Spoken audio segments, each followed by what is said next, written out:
All right. Hello and welcome to another virtual program with the Paul Sawyer Public Library.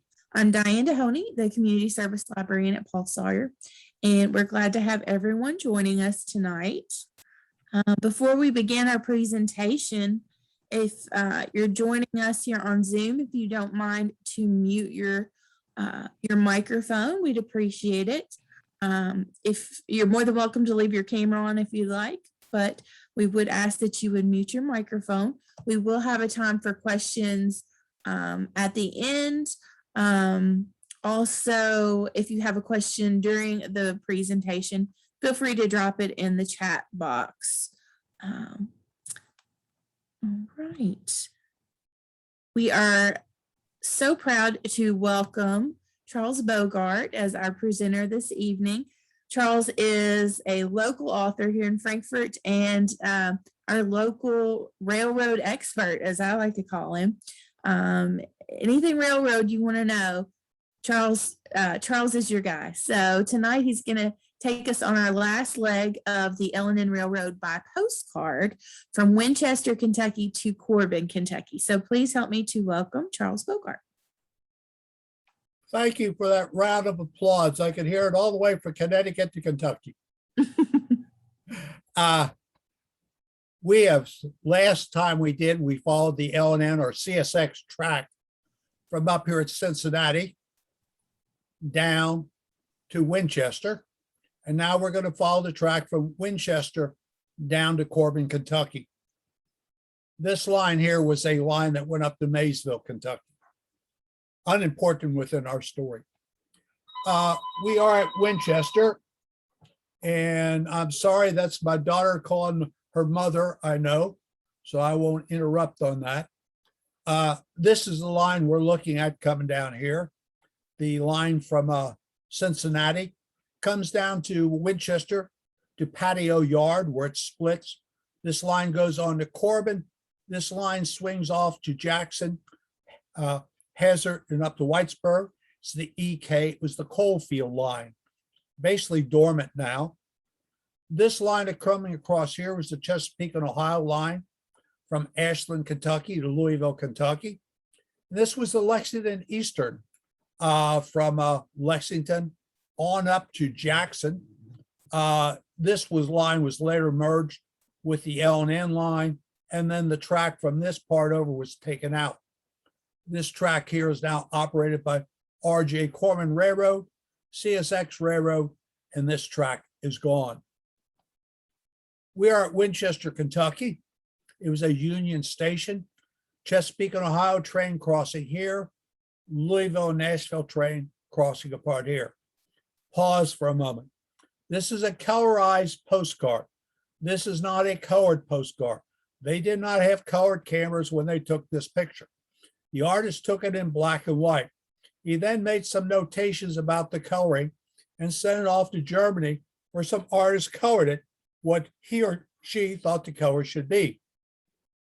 No relationship to actual colors. So if you're a train modeler and you're trying to match the color here in the depot so it'd be exact, I'm sorry, this color's got no real relationship to the action. Maybe one chance in a billion, but this is some artist's idea of what the depot looked like. Okay. We are in Winchester. The streetcar, number 113. I don't know why they got passing track here, because they only had one streetcar, and it ran from the depot to downtown. You go to downtown Winchester now, and almost all these buildings are still standing. Aha! The most famous building in Winchester, the L81 soft drink building, known as Winchester Swamp Water. It's a ginger ale water, an acquired taste, but very popular in southeastern Kentucky. If you watch the series Justified, you would have noticed the L81 signs and the guys drinking L81 in the series. It's a staple in southeastern Kentucky. I believe Cracker Barrel now carries it in their stores. One of the things that we got to remember is in the beginning of the 20th century, the United States was covered with small industrial plants. We had all these little industrial plants that serviced a 50-mile area. Matter of fact, there was even some legislature introduced that you could not sell something more than 50 miles away from you made it, nor so they were trying to keep the small town business alive. Of course, this all changes after World War II when the large industrial plants come along. But this is one of the major little small plants that were all up and down the line. This is Court Day in Winchester. Got a semi-bad name because it was also a slave market day. Sorry about that. At the very end, they were doing, it used to be animals that you go up there and you could find everything for sale. Lots of guns and knives. At the end, it was all stupid china and glassware. It's gone now. But Court Day was a big day. Court Day, because actually that was when they were holding court, trying the cases, and everybody came to town to see who was getting sentenced to jail and do all their trading and that. Kentucky was also famous for its bluegrass. The grass is green, I'm sorry. It's a seed that's blue. It was harvested and shipped around the world. No longer done, but it was a major industry in Kentucky at the beginning of the 20th century. You can see they're out there harvesting the seeds. Tobacco was another major industry. The warehouses. I still miss, my wife really misses, on the morning when you'd get up from about 6:30 to 8 o'clock, all they talked about was the price of tobacco at the various warehouses in Kentucky. The major warehouse selling points were Richmond, Maysville, Falmouth, Shelbyville, Bowling Green, Elizabethtown, and a few other places, Hopkinsville, Paducah, and they would post what they were selling it was for. You fairly well knew what it was. All tobacco at the very end was sold with price support. So if the tobacco company did not bid whatever the price was, the government would buy it, and they had zillions of pounds stored away. All gone now. Hemp. Hemp, as you may not know, was the major cash crop in Kentucky before tobacco and any other crop. Unfortunately, it was made illegal in 1920, a very stupid act by Congress. It's a near cousin to marijuana. You can't get high on it, but they did away with it because it was marijuana. It's now semi-legal to grow. A lot of people use hemp oil in that. My wife uses it for pain control. It's a major crop, I should say. It's a minor major crop in Kentucky now. During World War II, hemp had all been moved to the Philippines. And with the Philippines captured by the Japanese, the Navy needed hemp for its cables, ropes, whatever you want to call them. They were using nylon, but they preferred hemp. So we went growing hemp back in Kentucky in 1944, 45. Because the federal government did not trust us Kentuckians to harvest the hemp, they brought in German POWs who harvest the hemp. We had a German POW camp roughly 2 miles from where I live right now. So interesting. We have at Patio, this is where the track splits. This is straight on down to Corbin. This is swinging on over to Hazard and the Eastern Kentucky coal fields. This tar is now gone. There was a highway footbridge across here. Greatest place in the world to take pictures. And the city tore it down for some stupid reason. They had a gold mine there, have rail fans coming to town taking pictures. And I don't think they didn't realize what they had. You have a number of towns that now realize the value of us rail fans showing up. Marion, Ohio, Foster, Ohio, Rochelle, Illinois. Rochelle has put in a viewing point. And if you go to trains.com, you can click on it. You can watch through the camera they have installed there. The trains roll through. some 60 to 70 per day. Union Pacific and Burlington Northern Santa Fe. However, this was L&N. At this point, it's Seaboard System. L&N is merged with Seaboard Airline and Atlantic Coastline, and it becomes Seaboard System. Then Seaboard System and Chessie merge to form CSX. Winchester is up here, and we're dropping down the hill to the Kentucky River to Ford. We will cross here, continue on up here to Richmond, Kentucky. Winchester Hill, a 0.81% grade. Doesn't sound like much, but it's quite a grade. Richmond Hill, 0.63%, 61,569 feet, a continuous grade, the longest mainline grade on the L&N. And then, of course, we got Crooked Hill with a 1.09 for 28,923 feet. You need to be an engineer to work this line. It's either trying to not let you get up the hill or it's pushing you down the hill. So we're coming down, we're dropping down the hill to Ford. Ford was a major community in the 1900s.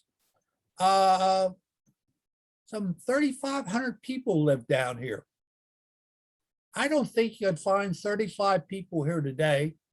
The power plant and everything is gone. This is the bridge going across. It goes across and into a tunnel. This is the original Kentucky Central Railroad Bridge. Kentucky Central is bought by Louisville Nashville. They have down here a major wood planting company. Later, there's a big oil field discovered up a river from here at Beattyville, and they bring the oil by barge down to here and then pump it from here to refineries at Lexington and Georgetown. This is the new L&N bridge going across into the tunnel over here. Actually, it's a dual bridge. A bad picture I found. I should have gone down and I can't find some of the pictures I have. This was the line over to the sawmill, later to the power plant. The track down here, I lied to you. Let me repeat this up. This was the line that went over the bridge over here with a spur off of that to the power plant. Double track coming down there through the bridge. Both went in a tunnel. This track over here is now out of service. This tunnel is still used by CSX. There's a view of the two bridges. You can see this is Kentucky Central. We're 107 miles south of the Ohio River. This bridge is in use. This bridge is still in place, but the tracks have been taken up. R.J. Corbin coming across the bridge. I know you people have often wondered what happens to that beer can when you recycle it and throw in the recycling. Well, it goes into recycling, is taken to Berea, Kentucky, where it is melted down and then shipped off to be made back into beer cans. R.J. Corbin carries the aluminum ingots to the plant that makes the cans. This is a view of the big yard that was here. You can see part of the town. None of this is here anymore. You go down here and you can find nothing. The power plant is all gone. You can't even tell the base of the power plant's there anymore. Somebody found a cannonball there from the Boonesboro Fort and brought it and gave it to us. Well, it looked like a cannonball, but it wasn't. It came from the power plant, and they took coal and they broke the coal down using it in a tumbler with these balls in it to break it down to a powder, which was then blown by jets into the furnace. That's what he found, not a cannonball. But anyway, this is looking into the Ford, Kentucky. The rail line coming down, the bridge is here, Winchester Hill. None of this is here anymore. You wouldn't believe that this had all been there. This is a little bit upriver. This was the ferry over to Boonesboro. Right about here is the Civil War fort at Boonesboro. There's big signs to it. It's about 150-foot climb up, 250-foot climb up a cliff to get to it. It's actually a battery. And it's at Ford, Kentucky. Ford. Hey, a ford, that's where you ford the river at. That would be a good place to defend, right? Yeah, okay. Yes, Boonesboro's there, but it's really there because of the ford. A view of Boonesboro, which has been reconstructed by the Commonwealth of Kentucky, not in the floodplain where it was. There's a historical marker. They've moved it up and out of the floodplain. It unfortunately is closed again due to COVID. But each one of these little buildings have some craftsman in it doing something. We are now coming up the Winchester, the Richmond Hill. We're coming to Red House, so called because there's a red house there, and they used the red house as their depot. And I should have said red house. It was a general store painted red with a house there. So this is what's left of that. It is vacant. CSX train coming up the hill for Richmond. We are at Richmond.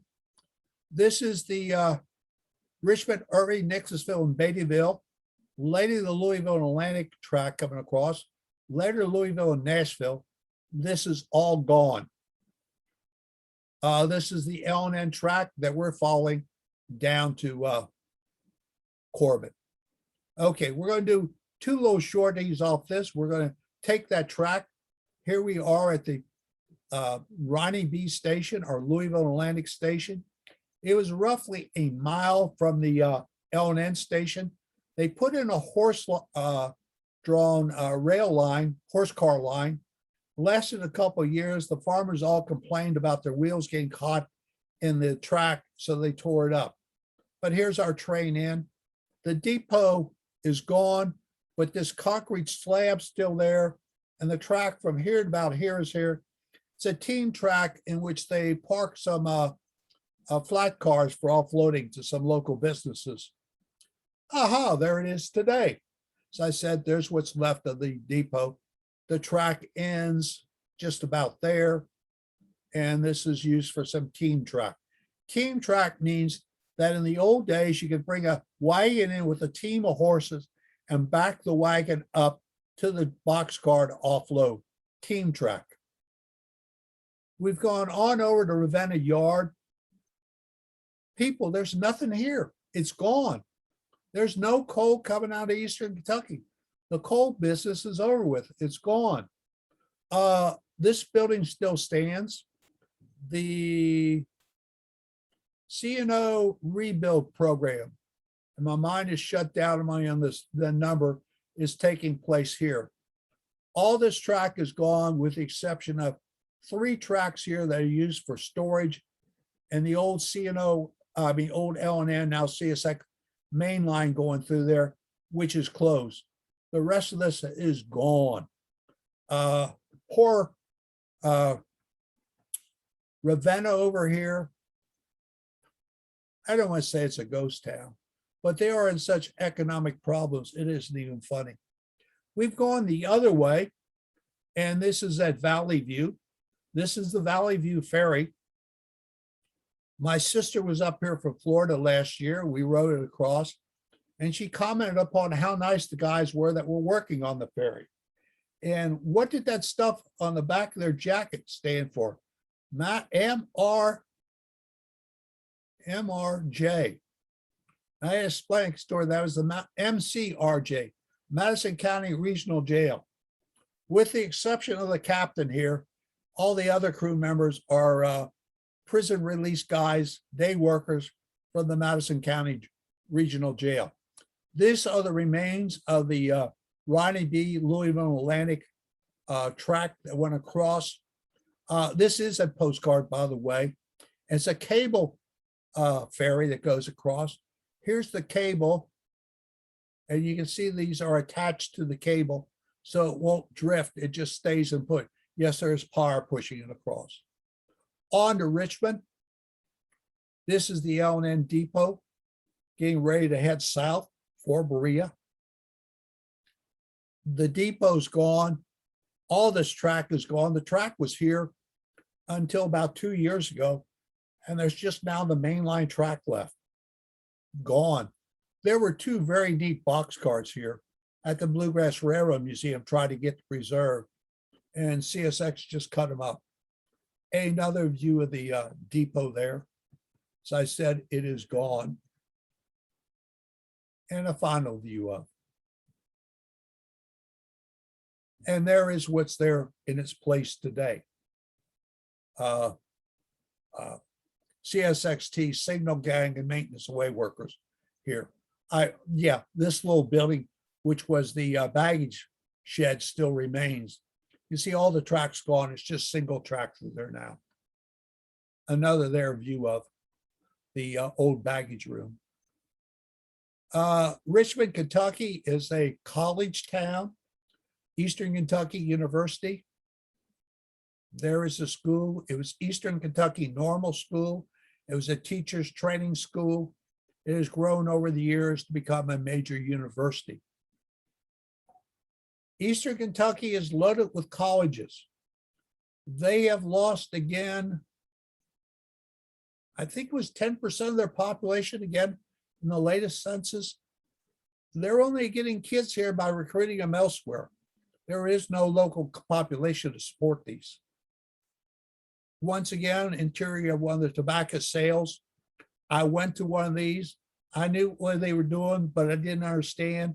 They'd say words that I couldn't make out what, and they'd say sold, and they would put a piece of paper on here like this, and that meant such and such a company had bought that stack of tobacco. It's all pre-graded before the buyers walk by.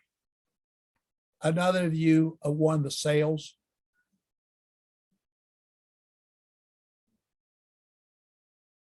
This is the Bluegrass League. Baseball was very big in central Kentucky up to the 1950s till television and air conditioning came along, which destroyed this. But all the towns in central Kentucky had a baseball team. They played each other. They all had their little baseball stadium. And they were moved from game to game on Sundays by the railroad. And the railroads loved these things because not only did they move the team, they moved all their supporters. And the railroads ensured that there were good stories in the local newspaper about the teams and ensured that there was advertisements about, well, we're going to go and beat them this time, or, well, man, we're going to tromp them again, just like we did the last time, to ensure there was a big turnout. The Bluegrass League and other baseball leagues throughout, semi-pro leagues, I guess you want to call these, all died in the 50s and the 60s as television and air conditioning just kept people indoors and not going out and enjoying outdoor sports anymore. We are coming down now from Richmond towards the Bluegrass Army Depot. This is the Fort Estill branch that ran on down to, my mind will think of it in a minute. This is the track into the Lancaster. And this is the track in the Bluegrass Army Depot. We'll take the Fort Estill down to Lancaster because I know some of you people up in Connecticut really want to go to Lancaster because you want to see Carrie Nelson's birthplace. They have fixed it up since then, but this is where she was born. Oh, come on, the woman with the hatchet who went in and destroyed bars. Okay, yeah, that woman. And this is her birthplace down near Lancaster. This is, I took this picture. It's the entrance to the Bluegrass Army Depot. This is a postcard view. These are the bunkers in there, which contain explosives, and a lot of them contain nerve gas. Back in 1985, I developed the original plans for the response to a leak of a nerve gas down here. Mustard, sarin, and I forget what the other stuff was. And anyway, I was offered the full-time job to do it, except the job was going to be over in 1995. And I needed another 20 years for my pension. So I said, so sorry, I'll just stay where I was, not take the nice increase in salary, and just continue what I was doing. Well, little did I know that now the date for this to close down is 2025. And that's not really engraved in steel. So a little fudge factor. It just has not gone the way they thought they were going. I think it's very interesting. They were going to burn the chemicals and destroy the chemicals by burning. They are no longer going to burn the chemicals. They are going to heat the chemicals and destroy them. Basically, what it means is instead of sticking them in a fire and burning them, they're going to stick them in a chamber and put the fire around the chamber and heat the chamber and then destroy them. Okay. My little mind doesn't quite see the difference, but apparently there is a difference. We are now going to head on south down to Berea, the home of Berea College. This was the original L&N depot there. It burnt, and the president of Berea College was a friend with the president of the L&N, and he got this brick building built here. This is a postcard they have for sale here in the building. This is now their little museum, visitor center, and chamber of commerce. Berea is the home to Berea College. Well, we'll back up. I most probably got a picture of Berea College in here. Berea College is famous is that it has the second largest endowment in the United States. Yale or Harvard, that I think has got one bigger. It provides free college education for Eastern Kentucky students. You have to work at some sort of job. They were the first college in the United States to allow African Americans to attend. Don't hold me to this date, but I think it's 1898. The Commonwealth of Kentucky passes a law saying that you cannot have African Americans and white attending the same school. So Berea then goes and builds a separate school for them, the Lincoln Institute, up near Simpsonville, Kentucky. And the Simpsonville campus is now a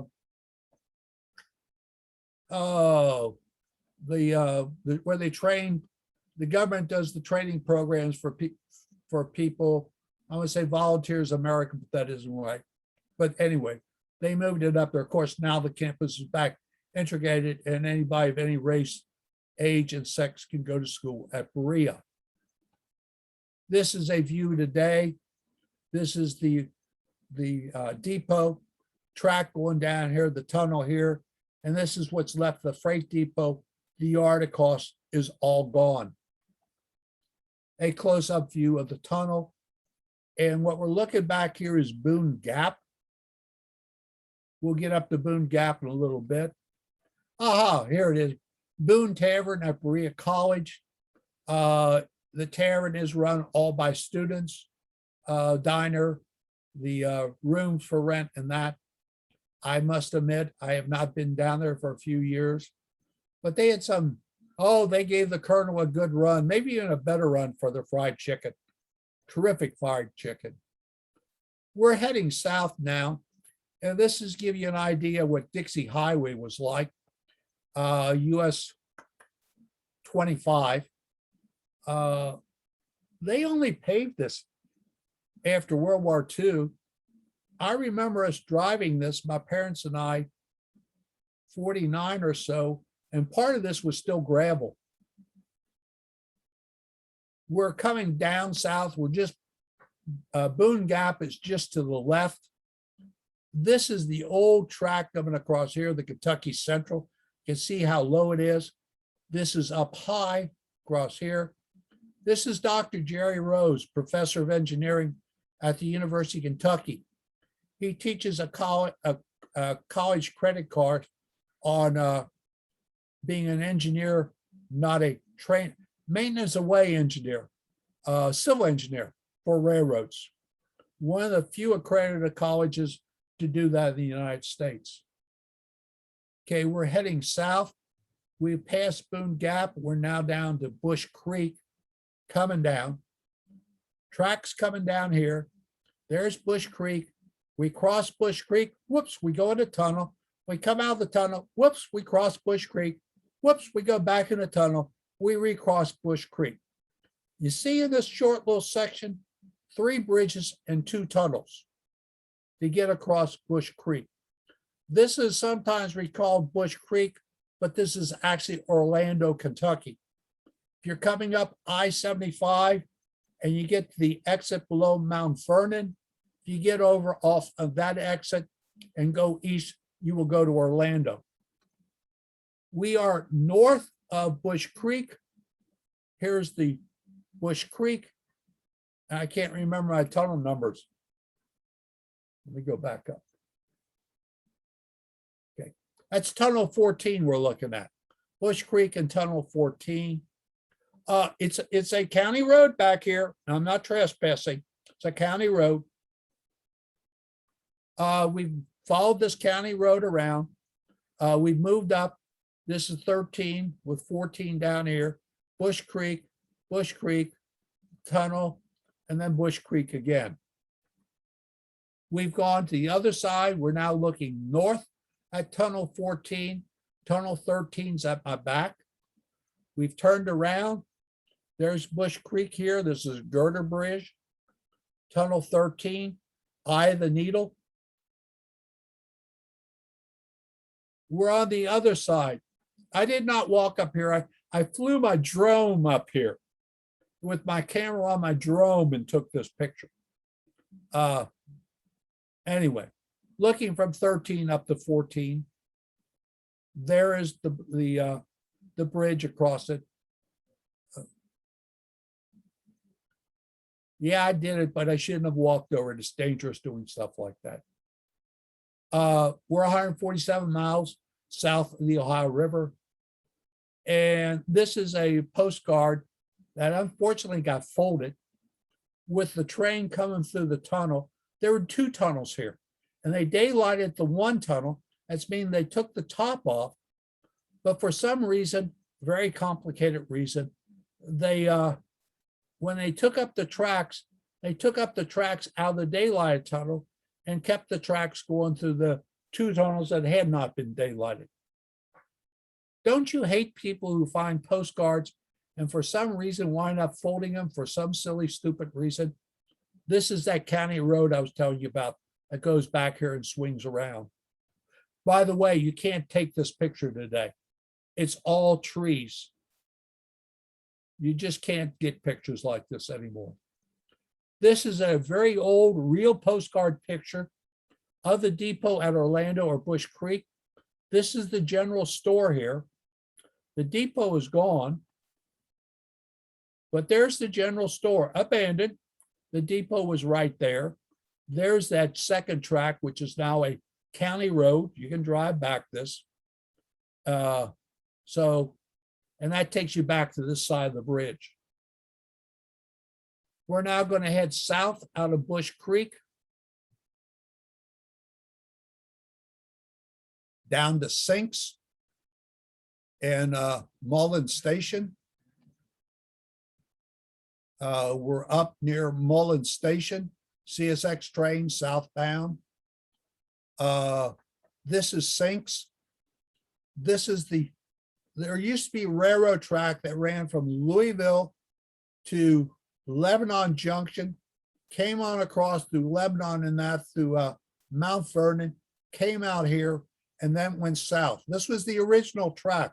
This track coming down from Covington had ended all the way back up at Richmond, where we had that branch line that went off to Lancaster.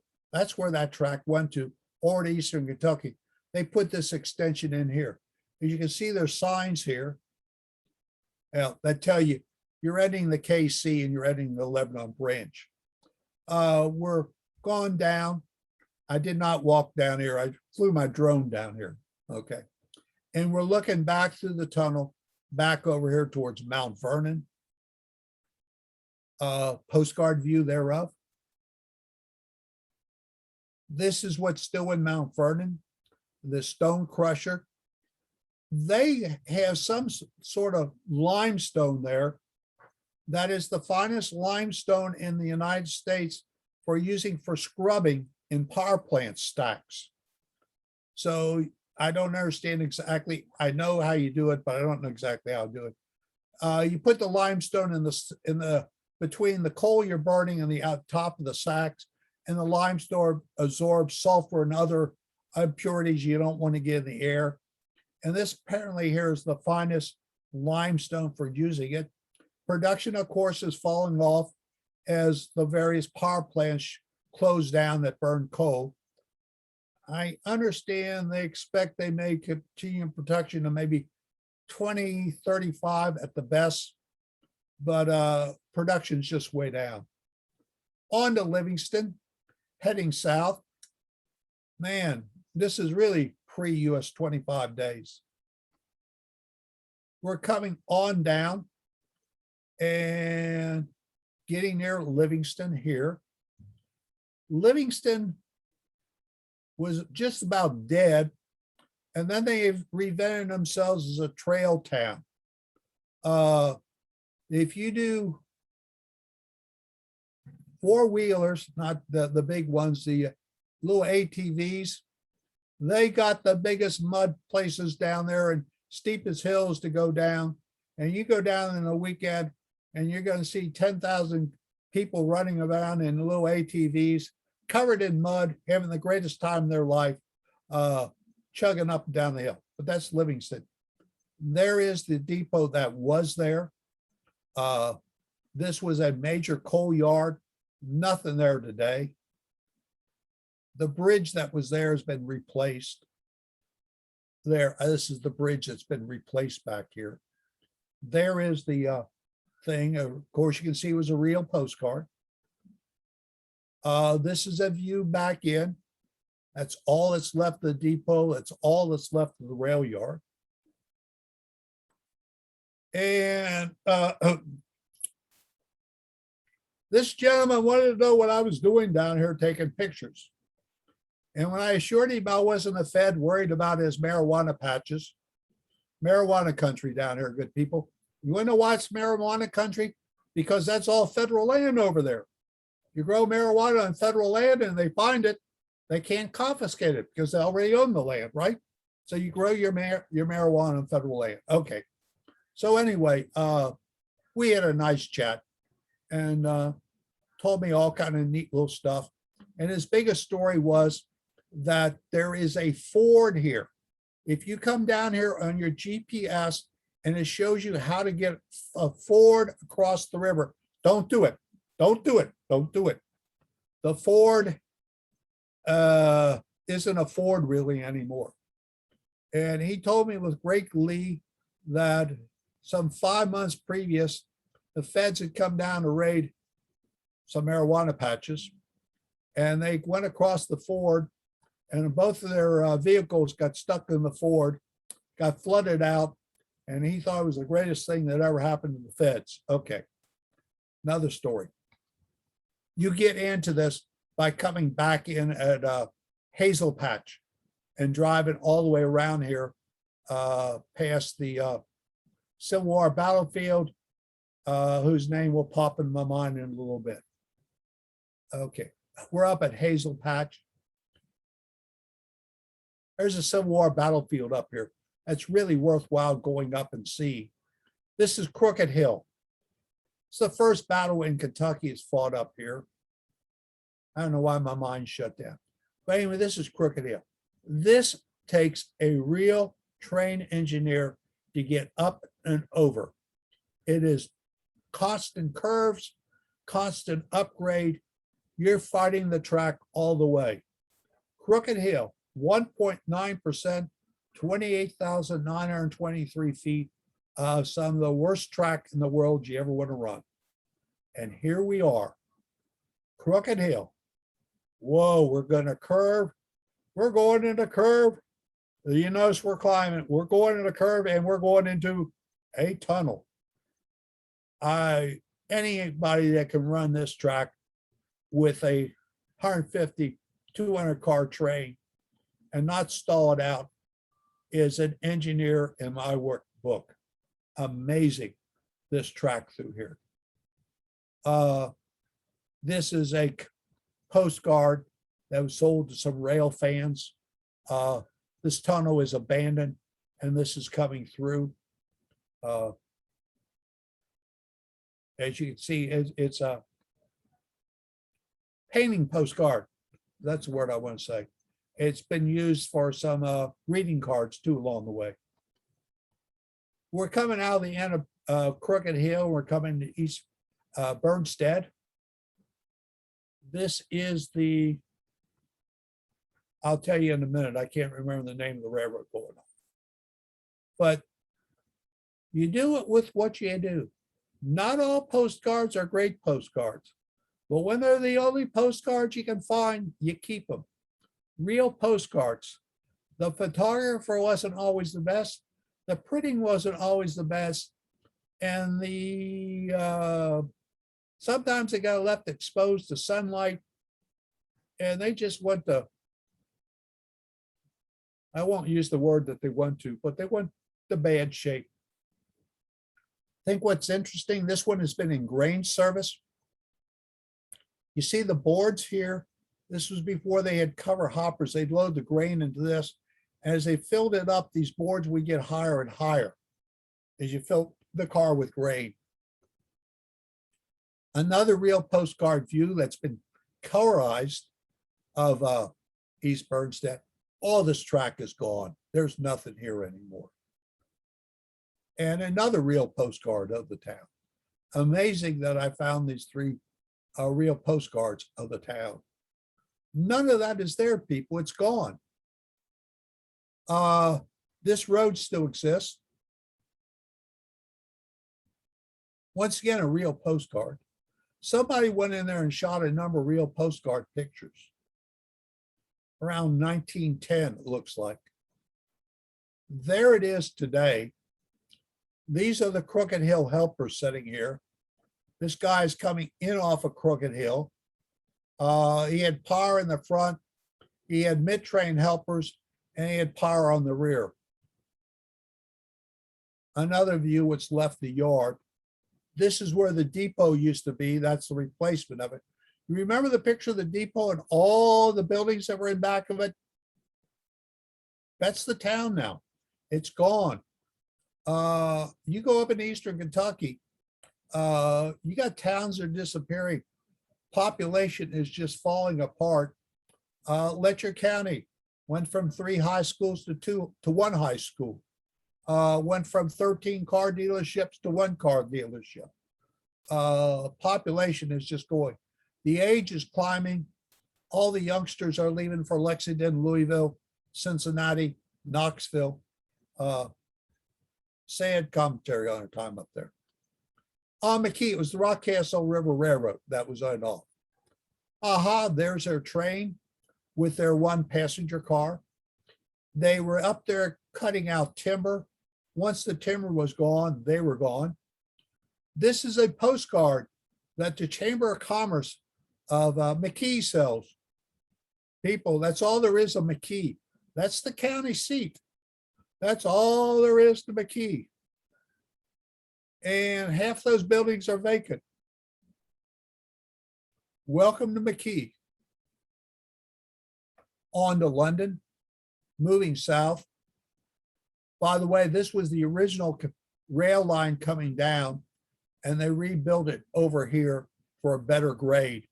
So the pictures are confusing when you try to match them up and you don't realize that the original rail line, the postcard era pictures are of this line. This is the 1930 line. So if you get a postcard, you know it's the old line. Here we are looking, and the rail line is coming across here. There's the crossbuck. There's the courthouse there. London was a very important town for the federal government of all people in that. Many of the star routes contracts were issued from here. That was the postal, rural post office contracts.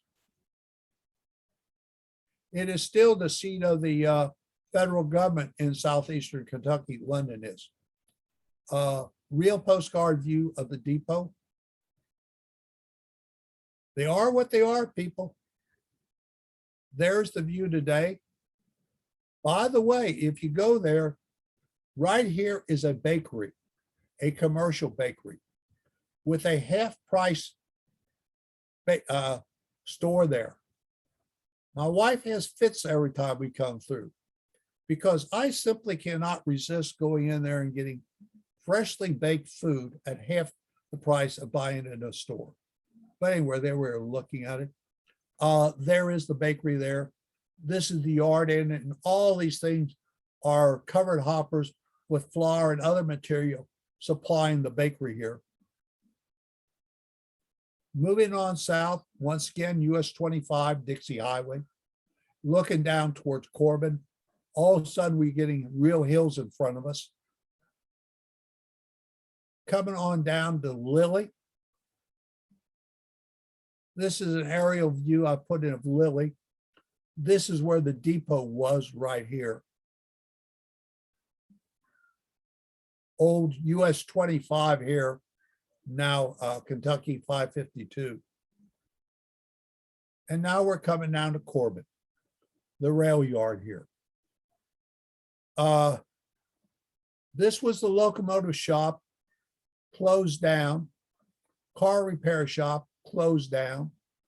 Locomotive service center, closed down. This was US Steel coal prep plant here.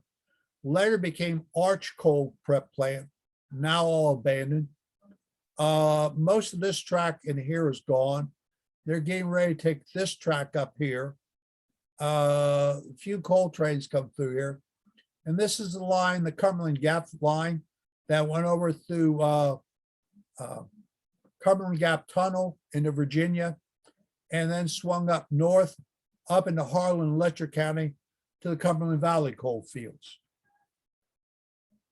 This is interesting.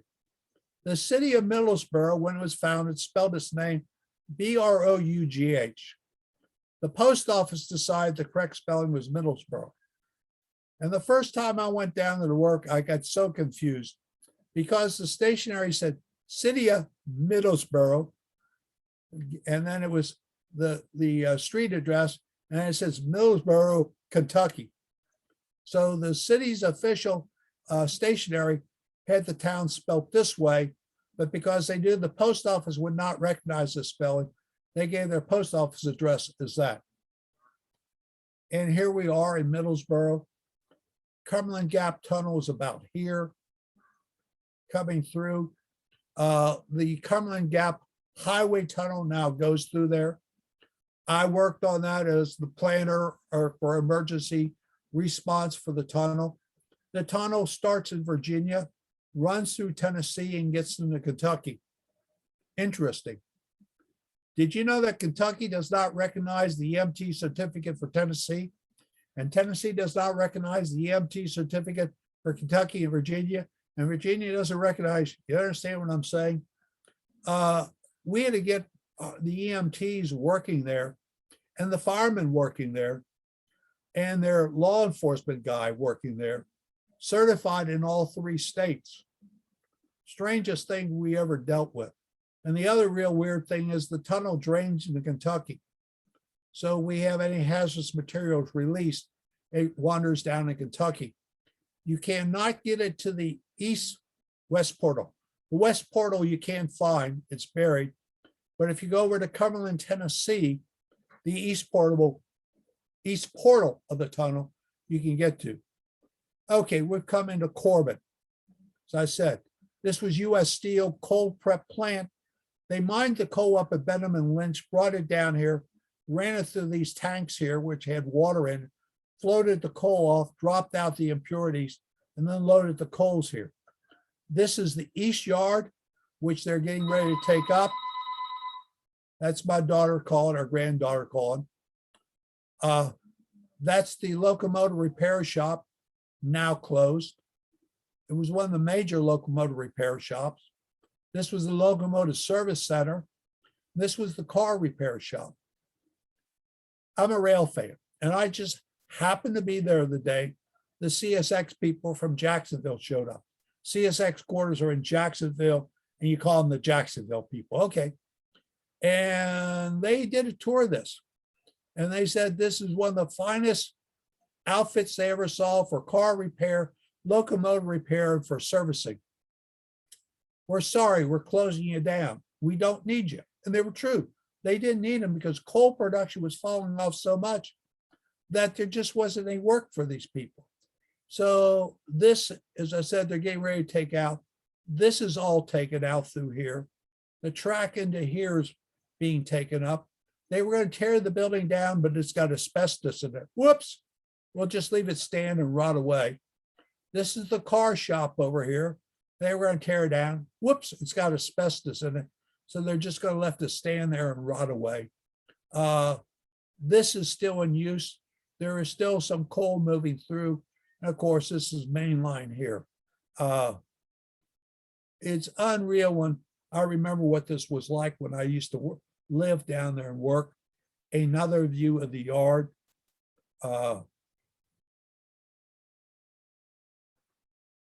Arch Coal, U.S. Steel over here. Let me back up a second. There are hundreds of thousands of tons of coal laying over here. And as they cleaned the coal, they only wanted a certain grade of coal for the steel mill they were setting it to. So any coal that did not meet that was dumped over here. And these trees are all growing on coal piles. Okay. 5-6 years ago, some English company saw all this and came in to decide, hey, this is all good coal in here. We will mine it because yes, it wasn't good for what U.S. Steel wanted it for, but this is good coal for burning in coal fire power plants. And it is.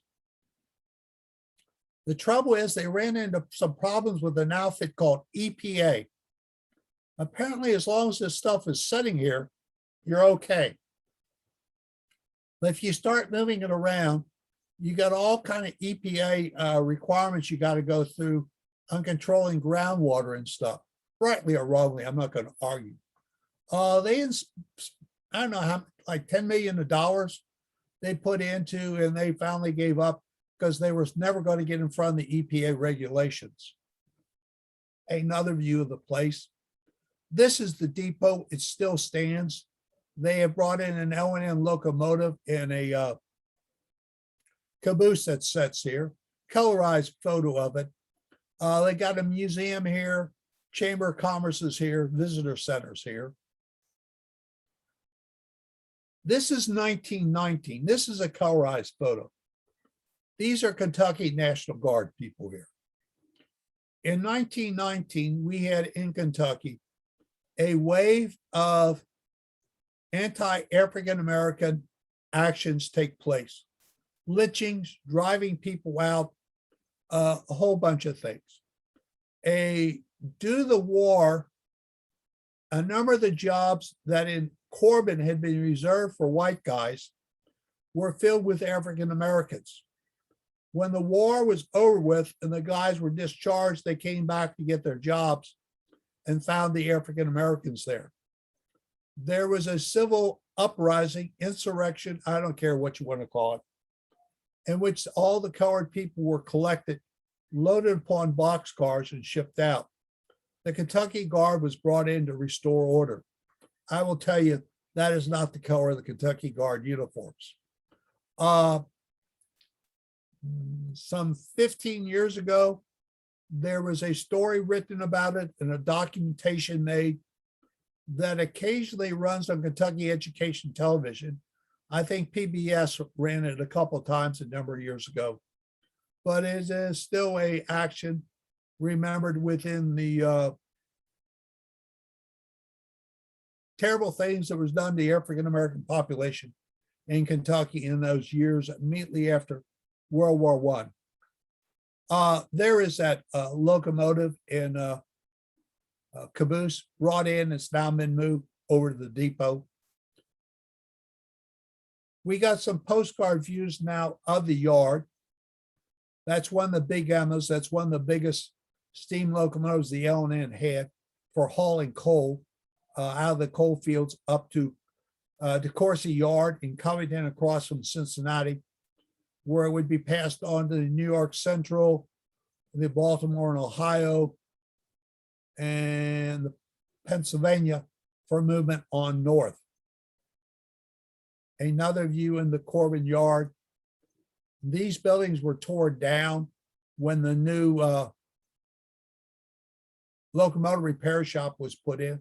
The coaling tower went down. The water tower is gone.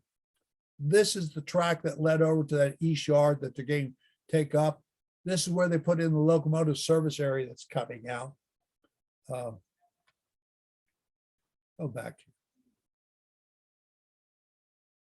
Anyhow, I don't know if you can see it, but there's a turntable right here. And I think the statute of limitations is over with. But I was an engineer at the Bluegrass Railroad Museum. I did have a license to be an engineer. And I had some friends down here, and I used to get to run their locomotives. And I got to take a chassis, a C&O chassis locomotive, full chassis paint, brought her out of the service area here, brought her up here, took her on the turntable, spun her, and brought her back here. I was in hog's heaven. I got to power a C&O chassis locomotive. The only better thing I ever did was run a C&O locomotive in switching service in Queensgate Yard, but that's another story. Another view in the yard. These are all these are true colored postcards taken in the 1945, 46. I forget who the photographer was. He took a series of pictures down here and they were put out as postcards for selling to rail fans. And you can also find them in the stores down there. Another real picture of that. This underpass is still there. It was a WPA project to raise the railroad track above the streets. So this is US 25 entrance into Corbin, a view into town from what used to be a hotel. Train station here. You got a passenger train heading north. This is the track swinging off to Cumberland Gap, the yard back here, Main Street there. The Railroad YMCA, nothing's left of this building. A lot of the railroads were big on having Railroad YMCAs at their major rail yards where there was a lot of crew changes and everything, because they knew if they got them in here, there was no alcohol they were going to have. If they stayed there, they could find them. They didn't have to go over around town trying to find them. In other words, it was a good place to put them. Most of the guys liked it because the food was good and the lodgings was cheap. And they generally had a bowling alley, pool tables, card playing, and things like this. These all slowly began to disappear, and they really went out of existence. I think it's 1980, don't quite hold me to that, when the federal government did one of their rule changes on hours of work and made the hours of work a 12-hour day, and that the employees had to be housed more than a mile from their place of work. And these were all, of course, located within ear and eye view of the place where they work. So you were no longer able to house them there. And of course, by this time, the crews were tired of having their room where they had to walk down the hall to use the bathroom and the showers. So these things all fell by the wayside, and none of them no longer exist. And the YMCs take a huge hit. And if you ever look at their national membership and you see it really falling off, it's because of all these railroad YMCs that are closing down. And to use them, you had to be a member of the YMCA. So when the railroads get out of this business in the 70s and 80s, membership in the YMCA does like a 25% drop in membership. Another view into Corbin Depot here. I had an apartment here and I had an office down here for 1 year. Another view into town. We're looking at the Y. This is a actual picture. This train is turning over to Middlesboro. This train is running north to Cincinnati, and the yard office is still there. A view of the inspection train coming in with the yard office still standing. And we got another train with a chassis C&O caboose on the end, with a chassis hopper on the car, heading over towards Cumberland Gap. So there is the open June 9th, 1987, closed October 21st, 2015. I was there the day it happened, just totally accidentally being there the day it happened. I mean, it has to be a real killer. Be told, guys, I mean, this is one of the finest locomotive repair shops we've ever seen. You guys do everything right by the books. We couldn't ask anything better of you. We're going to close you down. We don't need you. There are no locomotives coming. And it was true. There weren't any locomotives coming through anymore. So it is closed. This is inside of it. Another view inside. They used to let me wander around. This is over in the refueling area. It's been abandoned, as you can see. A view back.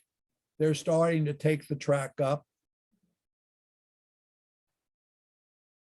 Looking over at the refueling area.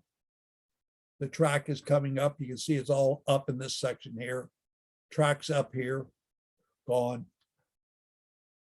I don't know what happened to this. I meant to ask.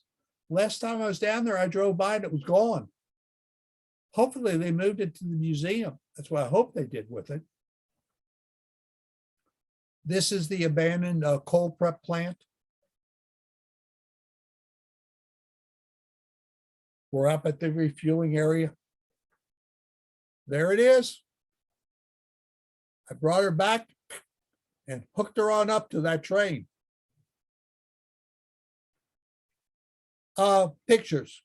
Everett Young, Dave Orsey, Ron Flannery, Bluegrass Railroad enthusiasts. These are some of the people I got the pictures and postcards from. And see you trackside. I hope you enjoyed this travel down the L&N from Winchester to Corbin. At least I enjoyed doing it, talking about it again. If you guys got questions of me, fire away. I'm here. So unmute yourself. Come on. Hi, this is Gail, and I just want to thank you. I've enjoyed it again. I love vintage postcards, and I do like railroads. I just wanted to say Owensboro had a huge tobacco sales there. Right. They were huge. I went to high school with one of the owner's sons, but I think they eventually closed that one in Owensboro, and everything went to North Carolina. I'm not sure since I don't live there anymore.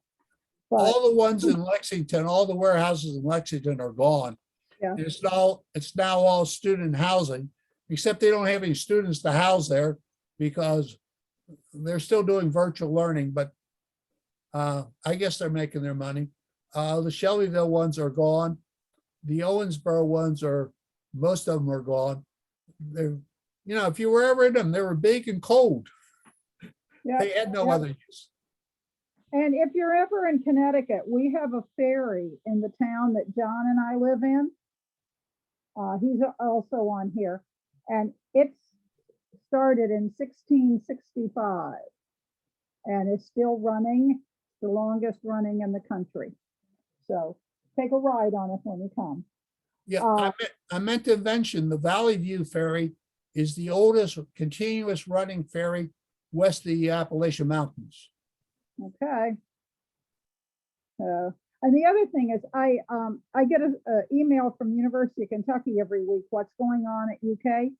And I don't know, 6 months ago or something, I saw something that caught my eye, and I attended a morning session on maple syrup development in Kentucky and what the university is trying to do in Eastern Kentucky about having that development.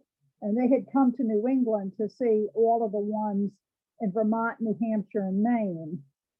And they were also going to try walnut syrup. because that's something that the walnut trees don't go much further north than eastern Kentucky. Right. So, Yeah. haven't tasted it, but you know, Ravenna, Kentucky, they're trying to develop into a Gatlinburg. Whether that's going to work or not, I don't know. I should have mentioned that. They are clean part of the yard out. It's partly a brown field, as you might expect. yeah, And they are putting in a concert shell, a microbrewery, and something else. And reach over and grab my calendar. The second Saturday is set in September, September the 11th. They're having a preview of what they're going to be doing there with a railroad day there. So if any are in Kentucky that weekend, you want to wander over Ravenna and see these plans, I hope they can pull it off. I don't know.